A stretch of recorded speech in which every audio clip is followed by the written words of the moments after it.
What's up, YouTube? Chicago to Atlanta here. The Dolphins and the Bengals have their worst starts in their franchise history. Both have not won a game yet this season. Both 0-8, some of the worst teams in football. And Actually, the Dolphins are 0-7. They my had that bye, so they're not really as bad as the Bengals technically right now. technically not, but so let's start with the Bengals since they are 0-8 as of right now, halfway through their season. But so, do you think they will go winless the rest of the season? No, and here's why. It's like the point I made in the other video where we went over the 49ers and Patriots and their undefeated seasons so far. Uh, there's too much talent in the NFL to go winless. I mean, yes, we have seen it before. We've seen it with the Bucks in like the 70s, and we saw it with the Lions in the mid 2000s, and we saw it just a couple years ago in the Browns. But I don't know, this Bengals team is too talented. But with that being said, they just replaced Andy Dalton with a rookie quarterback, Ryan Finley, which I don't know what that exactly solves. I don't know exactly what they're trying to do. Just get him some reps while the season's basically over. Because Andy Dalton was one of the brighter spots of their team. Because their defense has been absolute garbage and their offensive line is absolute garbage. And Andy Dalton was actually being somewhat productive. And the first half of their season wasn't it wasn't easy by any means, but it wasn't like terribly difficult. They did play the Rams in London, and they did play the Bills early in the season, which they almost won.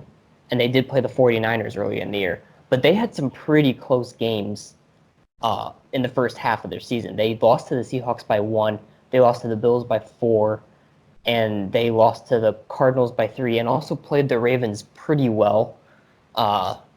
It was a little bit further. They were a lot further away from the Ravens than what the final score really suggested. But with that being said, they did have some close games in the first half of their season. And the second half of their season really, it kind of lights up as far as strength of schedule. They play the Steelers and the Bengals back-to-back at home, which are possible wins. They play the Raiders, which I'm actually pretty high on the Raiders. I think they're a possible playoff team, but they play them as well, and they have a chance of winning that game.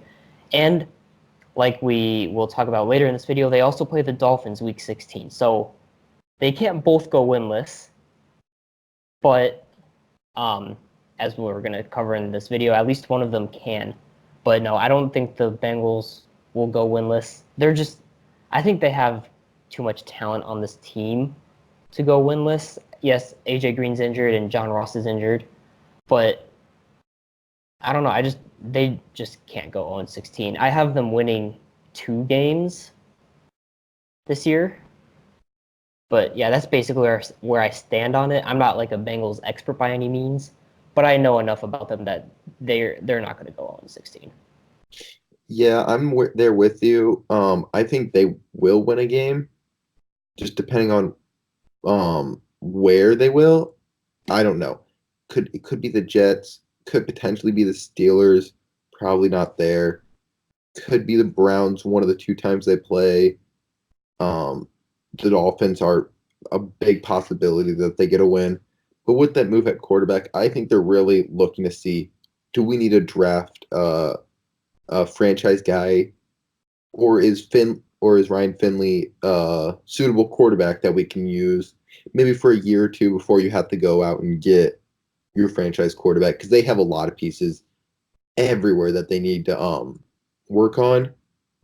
But I think in the draft they go for a quarterback, and so they're kind of just seeing what they have with their backup right now. That's kind of why they bench Andy Dalton, and they're trying to get for a good draft pick with Andy Dalton in there. He's a better quarterback than Finley, and he probably will win games over their quarterback now, and I feel like that's is involved in that move. But I think they do win a game. Could be the Dolphins, could be the Jets. One of those teams are a big possibility. I think they go 1-15, but still, this team is not good. Yes, they've had a good, okay, not a good first half, but they played closer to teams than most people would expect. like the Seahawks by one, the Cardinals, the Ravens, some of those games they play closer, but I think they win one or two, but I don't think they win a lot more after that. And then the next team, the Browns, do you think they go winless? The the Dolphins, you mean? My bad. Yep. Yeah, I yeah, yeah, the Dolphins. I I saw mean, I'm the Browns haven't been playing too well themselves. yeah, I'm so used to the Browns being so bad Yeah, and they're so bad this year that I saw them and I was like, they're a winless team. But no, it's the Dolphins this year. So what do you yeah, think happens? and they're obviously the more obvious team that people are talking about going winless because they're basically purposely tanking. And if you guys watched the Steelers game Monday night, that all out they were up 14-3 with like 45 seconds left in the first half or something, and they had 3rd and 20 at like midfield, and they sent an all-out blitz. They blitzed 8 guys and put 3 in coverage, and they gave up a touchdown. Like, that's not what you do. You don't. You play conservative on 3rd and 20. Like, yes, you can send a blitz, but you keep guys back in coverage. So I don't know what that was about. I think that's obviously them giving the Steelers points so that they could actually. The Dolphins were literally in danger of winning that game. Weird to say, but that's kind of how the situation boiled down. Now, do I think they go winless? This is difficult to say because I think if if they go winless, or I think their season depends on the Bengals season. And let me explain that because the Dolphins want to get the number one overall pick. I think they have a guy in mind. I think it's Tua or Joe Burrow that they want to get their quarterback because they should be playing Josh Rosen right now, unless they really think that Josh Rosen is better than Ryan Fitzpatrick. But Rosen hasn't shown us anything that he's better than Ryan Fitzpatrick, and Fitzpatrick is actually playing somewhat well. So I don't really know what's up with the quarterback situation, but I think that's what it's going to come down to. And they want to get the number one overall pick because, like you were saying with the Bengals, um, and that didn't even come to mind for me, which I don't really know why. It seems pretty obvious now looking back on it. But yeah, the Bengals are looking to see what they have in Ryan Finley, and if they don't like what they have, then they can get a quarterback in the draft. But I believe that the Dolphins have a quarterback in mind. Don't know who specifically it is right now, but they're going to do whatever it takes to get the number one overall pick. Now, when these teams play in week 16, if the Bengals already have 2 wins under the belt by the time um, that game comes around, I think the Dolphins will beat the Bengals because I honestly think the Dolphins are actually playing better than the Bengals right now. It's weird to say because the Dolphins have actually played pretty well in their last 3 games, um, almost beating the Redskins, giving the Bills a really good scare, and then obviously jumping out to that early lead against the Steelers. Um, but yeah, I think, but I think if that game comes around week 16 and the Bengals either have no wins or 1 win, I think we're gonna see a game where 2 teams are trying to lose, but the Bengals will end up on top in that game. So I think if the Dolphins do go winless, it'll be because the Bengals will only have 1 win or no wins by the time Week 16 comes around. But since my prediction, Bengals will win 2 games this year, I don't think they'll win any of their last 3. I think that the Dolphins will beat the Bengals and they will go 1-15 in their tanking season. I don't think the Bengals will go win, or I meant the Dolphins. I'm mixing up a lot of teams in this video, but I think the Dolphins won't go winless. As if you watched our previous video, I have them beating the Jets this week. Actually, I just like how they've been playing lately, and I think they're tired of being the team that gets made fun of all the time, gets jokes made about them throughout the entire offseason, being the worst team in NFL history potentially, and they just get jokes made, and they're sick and tired of that. Fitzpatrick's playing pretty well for a quarterback on that team with with those weapons. He's been playing pretty well. And that secondary for the Dolphins is very underrated. They got some talent there that's been playing really well. They picked off the Pittsburgh a couple times last week. And so I really think they'll beat the Jets. And so that'll ruin theirs. But the Jets could win that week. They play Cleveland. That could be a possible win because Cleveland, you don't know what you're going to get with them this season. They have not looked like what they're supposed to look this season. They look like the Cleveland Brown of the past. Philadelphia, very iffy this year. New York again. So they got 2 times against New York. Honestly, I think they beat them once. I think they can beat the Giants. And the Bengals, I feel like the Bengals will win that one. But if I had to pick one of these two teams to go winless, I think the Bengals have an easier time losing all their games compared to the Dolphins because the Dolphins have, I believe, 4 winnable games that they have, and then 5 if you include the Browns in that, which is more than the 2 or 3 that I said for the Bengals.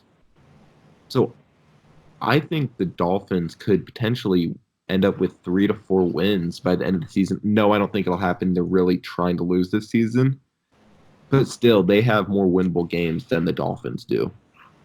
Yeah, I don't think this Dolphins team is nearly as bad as what everyone is saying them or is making them out to be because I don't know. I feel like a few of these games they've been purposely kind of throwing away, but I mean, I have no part in saying that, obviously. But yeah, like you said, their second half of their schedule really eases up in playing the Jets twice, like you said, the Browns, Giants, and Bengals, and you can't even sleep on that Bills game. They get to play the Bills at home in Week 11, and they gave the Bills all they can handle in Buffalo a couple weeks ago. So even that could be a possible win, but they're trying to get the number 1 or number 2 at worst overall pick. Yeah, and they're both trying to get that number 1 pick, which one of those teams most likely will end up getting it. ESPN had the Dolphins at I believe a 63, I want to say, or 66, my bad, percent chance to get the number 1 pick, and the Dolphins at a 22 percent chance. The Bengals. Bengals, my bad. It's one of those days. It's one of those Yeah, days. it's one of those days. Yeah, the Bengals 22% chance. Uh, They're most likely going to end up with the 1 and 2 pick. They're, in my opinion, the worst 2 teams, but teams have talent on their team. They're going to find ways to win at least one game. Because if you go winless in a season, you will get made fun of all off season, and that's all those players are going to hear. Definitely those young players on those teams. You don't want to come out your first couple of years and then be the laughing stock of the entire league. That's not how you want to start off your career in the NFL. So they're gonna play their hearts out to try to win some of these games. The coaching staff might not want that per se, but they're not the ones playing. It's the players who don't want to get ridiculed and made fun of all off season. So they're both gonna try to win games. If I had to pick one team right now who's the worst team, I think Dolphins talent wise, but right now the Bengals are playing the worst compared to the Dolphins because the Dolphins lately have been playing decently well. Yeah, and like you said about the Dolphins not wanting to get made fun of all off season, do you think they could actually do that if they purposely go 0-16? Do you think they they could do that to get people to make fun of them, to make them more motivated for the next season? Because this Dolphins team honestly kind of has some bright spots. If they get a quarterback in the draft, they'll have Xavier Howard and Aqib Talib, who they acquired towards the end of the trade deadline for their defense. Their secondary is not that bad. It's pretty underrated, and they have the offense. They have offensive bright spots coming. They got Mark Walton, that running back, who looked pretty good against the Steelers, who have a pretty good run defense. And their wide receiver's name is named Preston Williams. He was tearing that Steelers defense apart too. So this Dolphins team is, I can see it coming together. It'll take more than a year, I think, but I think they could make a little bit of noise, I guess you could say, next year with winning obviously a few more games than this year, but I think next year they will have some talent on their team. Yeah, if personally, I would hate to just go on Instagram or Twitter or whatever social media they use and see, oh, Dolphins suck at this. Dolphins are the worst team in history. No one wants that on their resume. So they just need to win at least one game, and then they don't have to worry about. Yes, they're going to get made fun of. It how life's going to work. But if you go winless, the teams that have gone winless in the past just get completely made fun of so much in the offseason because there's no NFL games to talk about. So what are you going to talk about? The worst teams in the NFL to make fun of them. That that's just how it happens. You know, definitely now in the social media age where you look anywhere and you can see stuff. So these players, I don't think yes, they probably are going to use some of that for motivation next season, but nobody wants that. So that's how we think the rest of the season is going to go for the Dolphins and the Bengals. Check out our videos coming in the few next couple of days. Next week we got our midseason review, predictions for the playoffs. We got all that stuff coming, like our MVP of halfway through the season, our rookie of the year, defensive player. We got all that coming next week. Same with our week 10 predictions and against the spread and over under videos coming next week as well. So next week we'll get a bunch of videos up for you guys and stay tuned for those. Thanks for watching.